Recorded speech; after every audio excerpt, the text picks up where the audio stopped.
के लिए भगवान ने कहा वन की देख तेरी 100 गाली माफ है, अगर तेरी 101 गाली उस दिन हो जाएंगी उस दिन तेरा मैं कल्याण कर दूंगा।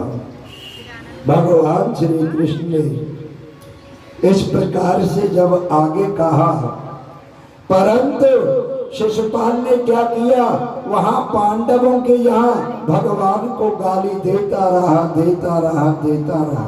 जैसे शिशुपाल की 101 गाली पूरी हुई तो भगवान श्री कृष्ण ने अपना सुदर्शन चक्र निकाल करके और शिशुपाल का गोविंदाय नमो नमः कल्याण कर दिया उसका।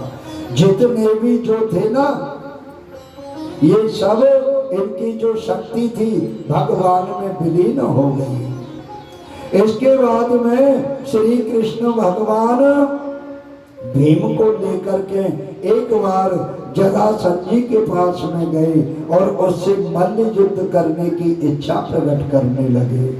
जरासंध जो था एक राक्षसी के द्वारा पाला गया था। हे भीम से मल्ल युद्ध करने का जरासंध ने फैसला लिया और भीम का और जरासंध का 27 दिन तक युद्ध चलता रहा। डेली युद्ध हो, सुबह सुबह चले जाए घर से नहा धो के दिन भर लड़े। 27 दिन इस प्रकार से दोनों का युद्ध चला। सुखदेव जी महाराज कहते हैं 27वें दिन जब भीम जी थक गए, भगवान से कहने लगे कि ये जरासंध मरता क्यों नहीं है। भगवान बोले जब तू युद्ध करता है ना तो लड़ता है, तुझे अपनी ताकत का घमंड है, तू मेरी तरफ नहीं देखता है। उस दिन तू कन्हैया की तरफ देखेगा ना तो उसी दिन ये जरासंध मर जाएगा। तुझे अभी अपने आप पर विश्वास है। ठीक है महाराज। दूसरे दिन युद्ध प्रारंभ हुआ और भगवान ने क्या किया, जैसे ही युद्ध चल रहा था 28वें दिन भीष्म ने भगवान की तरफ देखा।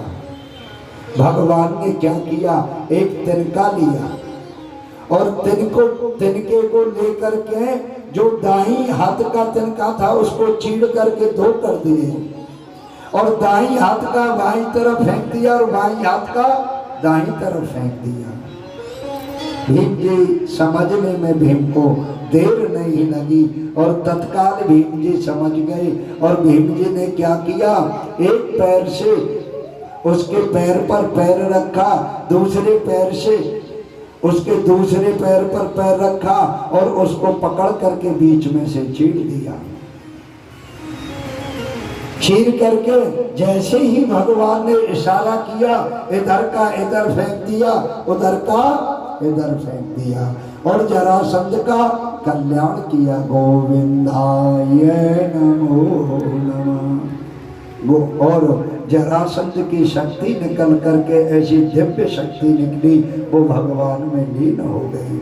सुखदेव जी महाराज कहते हैं इसके बाद में जरासंध के द्वारा कैद किए हुए 20,800 राजाओं को मुक्त कराया।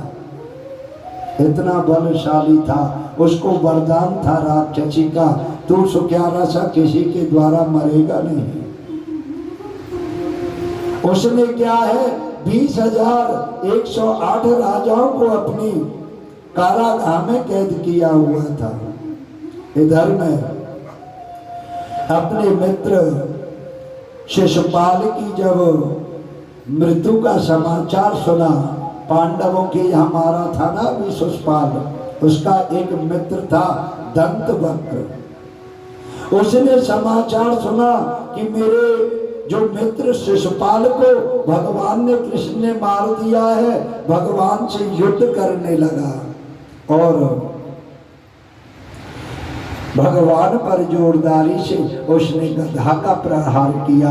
भगवान ने क्या किया, उसी गधा को पकड़ लिया और पकड़ करके दंतवक्र की छाती पर जोर से प्रहार किया, उसकी छाती फट गई और गोविंदाय नमो नमः। सुखदेव जी महाराज कहते हैं, हे राजा परीक्षित, अब आपके लिए मैं अनन्य भक्त भगवान का, श्री कृष्ण का अनन्य प्रेम करने वाला सुदामा का चरित्र सुनाता हूं।